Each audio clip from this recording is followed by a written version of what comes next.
Draw a circle in the exact center of the Pacific Ocean, and you will find a place where the nearest landmass is over 1,000 miles away in every direction. In late 2012, a lone fisherman drifted into this void, where he remained trapped for 438 days. Before he saw land again, he would eat raw seabirds, drink his own urine, and push the human body far past its accepted biological limits. When he finally washed ashore, the scientific and maritime communities looked at the math of his journey and declared it completely impossible. The ordeal began on November 17, 2012, off the coast of Chiapas, Mexico. José Salvador Alvarenga, a veteran fisherman, headed out in a small 24-foot open fiberglass skiff. Because his regular partner couldn't make it, he hired a 22-year-old day laborer named Ezequiel Cordoba, who had virtually no experience on the water. The plan was strictly routine: travel about 100 kilometers offshore, spend 2 days catching shark and mahi-mahi, and return to port. They carried only enough food and water for 48 hours. Hours into the trip, a massive storm system swallowed the coast. High winds and violently churning swells battered the tiny boat for 5 straight days. To keep the skiff from filling with water and sinking, José and Ezequiel had to throw their entire heavy catch overboard. Fighting the storm burned out their outboard motor. The radio barely held enough battery for one final fractured distress call, a call that went entirely unanswered. When the clouds finally cleared and the ocean settled, they were completely off their intended course. Without an engine, a sail, or a working radio, they vanished from every search grid on the map. Their limited supplies of fresh water and food were gone within days. To delay starvation, José realized he could no longer afford to think like a civilized man relying on tools. He fashioned crude spears from scraps of the broken engine to hunt triggerfish.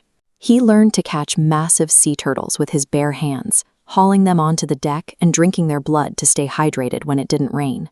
Looking at this nutritional breakdown of a raw fish eyeball, you'll see a massive spike right here: vitamin C.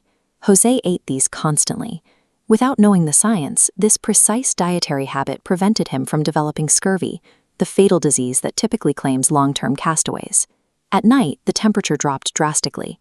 With zero body fat left to keep them warm, the two men survived the freezing winds by climbing together inside the boat's empty fish cooler, waiting out the darkness in cramped isolation. As they drifted deeper into the Pacific, the sea turtles disappeared. José adapted by rigging a stick to the edge of the boat. Exhausted seabirds would land on it to rest. José would snatch them by the legs and deliberately snap their wings, keeping dozens of injured birds alive on the deck at a time to ensure the meat wouldn't rot. It was a brutal system. But stripping away human empathy to embrace maximum biological efficiency was the only mathematical way to ensure he had calories for the next morning. Ezequiel, however, couldn't make that psychological leap. His body physically rejected the raw bird meat and the thick turtle blood. José spent weeks begging his young partner to eat. Some nights, he resorted to physically pushing the raw food toward Ezequiel's mouth, trying to force him to swallow. The human body can only run on empty for so long. Eventually, Ezequiel stopped eating altogether, and his organs quietly shut down in the dead center of the Pacific Ocean. Terrified of the total isolation, José refused to accept it.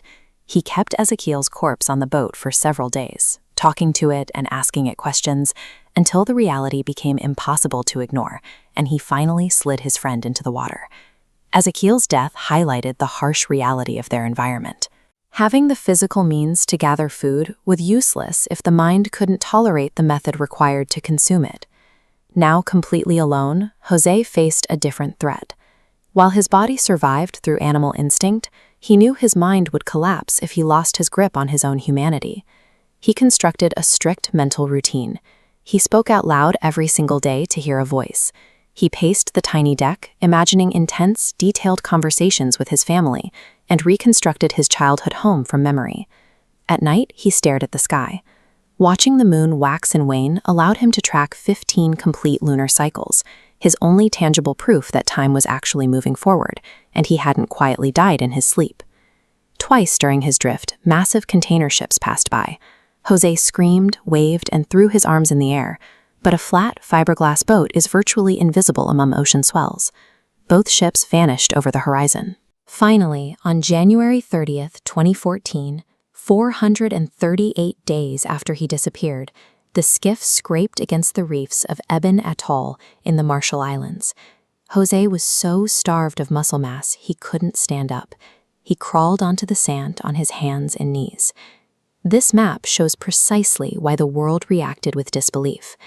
Drifting in a straight line from Mexico across 6,000 miles of open ocean, without a sail or a rudder, defied standard maritime logic. Experts openly accused him of faking the story. That skepticism held until researchers at the University of Hawaii analyzed the specific ocean currents from that exact 14-month window. Their simulation proved that an uncontrolled boat would have been carried precisely along the path José described.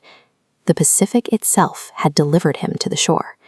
He flew home to his family, but he returned with a permanent fear of the ocean, crippling insomnia, and deep psychological scars. The water dragged his boat across the globe, and brutal instincts kept his organs functioning. But enduring the agonizing silence of the Pacific required a distinct daily choice: waking up every morning and actively refusing to let the ocean win.